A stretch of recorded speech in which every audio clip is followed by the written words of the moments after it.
To be honest, why drivers don't like talking about the danger of this sport is it tempts fate. Do I believe that it'll ever happen to me? No. Could it happen to me? Absolutely.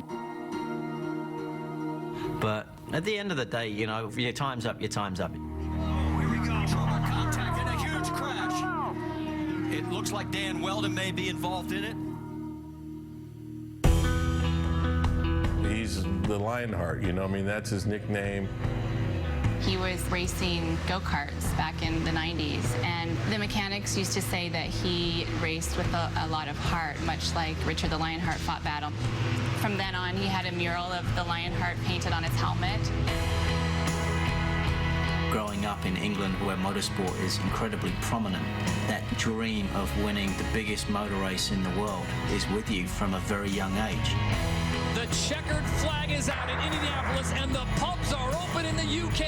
Dan Wheldon has just won the Indianapolis 500. This has been a dream come true for me. I want to hear the fans some more. I can't hear you. Got to scream. The fans could relate to him. He was a huge personality, and people loved him because of who he was.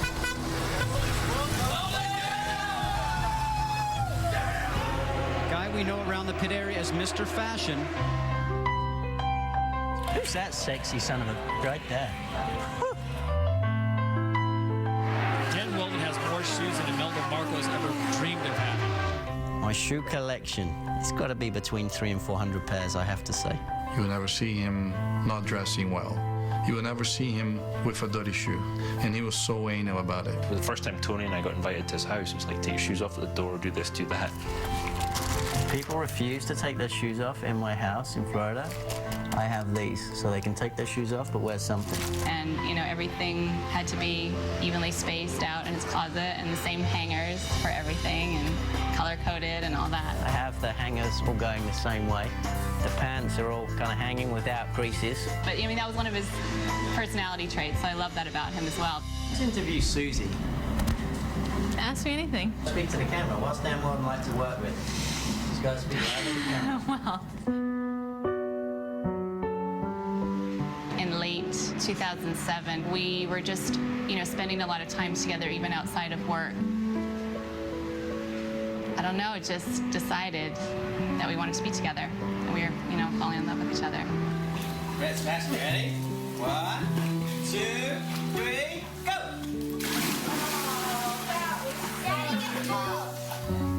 Once he had his own family, I think he understood a couple other things, and he started to see things different, and Susie made him a much better person.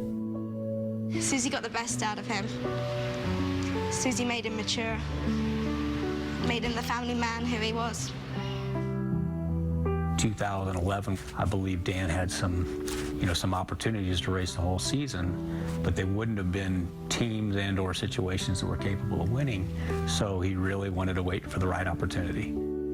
With him having that time off, he was able to spend time with his family and watch Oliver grow and Sebastian grow. And, you know, I think he enjoyed that. I'm very excited to announce that I'm going to be driving in the Indianapolis 500. I'm desperate to win it again because I was so young when I won it. Now I'm a bit more mature and stuff like that. I want to feel it again.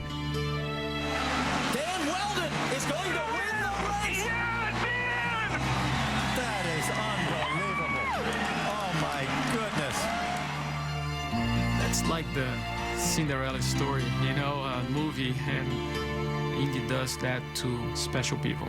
Oh, how sweet it must taste.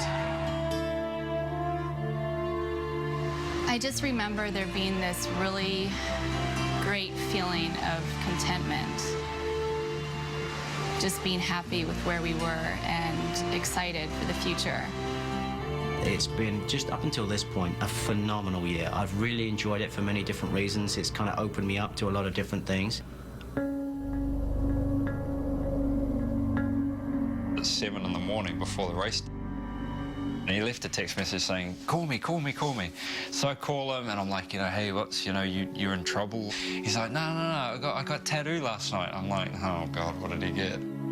I think we both just knew that we wanted to do something that was meaningful with our initials, and it was just, you know, a special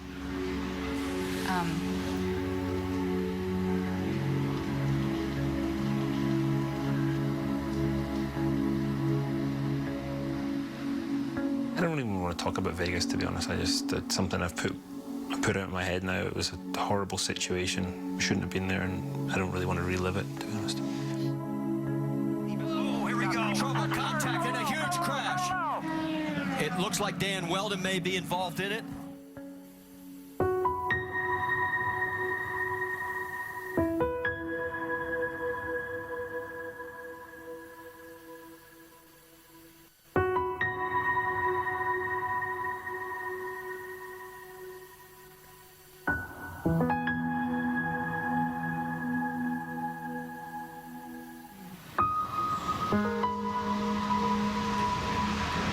I remember, you know, the next day, watching the sun come up and just feeling just really scared and just like things were moving too fast and just, you know, didn't want it to be another day. I miss his voice. I just miss not having a brother.